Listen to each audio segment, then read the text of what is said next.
امام عاشقاں محقق دور علامہ زماں فخر العیاں قصیر الاحساں معتمد عالمہ معلم فقیہاں تاج العلماء تاج الحکماء سراج الصلحاء سراج الفقہاء صاحب فہم و ذکا امام المشائخ والفقہاء بقیت السلف حجت الخلف تاج الفہول کشتہ عشق رسول جامع المعقول والمنقول محب اولاد بطول فاضل جلیل عالم نبیل محدث عدیل شمشیر بے نیام رہنمائے ہر خاص و عام سید العلماء والاعلام قدوۃ السالکین زبدۃ العارفین حجت السالکین سند المحدثین سلطان العاشقین علم و حکمت کے بحر بے کراں علم و حکمت کے بحر بے کراں امام اعظم کے تدبر کے نشان اعلی حضرت عظیم البرکت عظیم المرتبت کنز الکرامت جبل استقامت صاحب رشد و ہدایت مخزن علوم شریعت و معرفت وارث تاج مجددیت مجدد نیت سابقہ و مؤید ملت طاہرہ صاحب حجت قاہرہ مطلع انوار رحمانی منبع اسرار سمدانی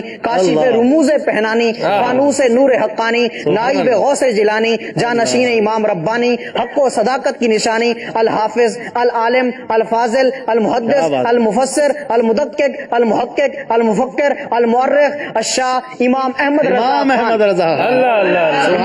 رضا خان نور اللہ مرقدہ کی یہ خصوصیت ہے، یہ ان کی شان ہے کہ آپ کو صرف ایک فن کے اندر نہیں، دو فنون کے اندر نہیں، تین فنون کے اندر نہیں، چار کے اندر نہیں، پانچ کے اندر نہیں، بلکہ 50 فنون پر مہارت تامہ حاصل تھی۔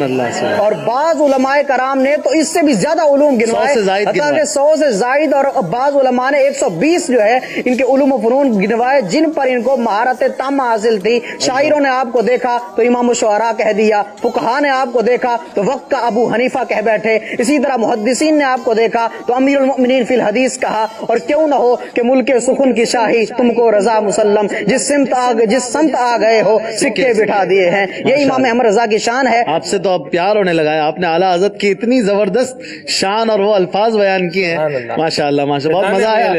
ماشاء۔ یہ بھی فیضان امیر علیہ سنت ہے، اور حق کے رضویت تو اب بھی ادا نہ ہو۔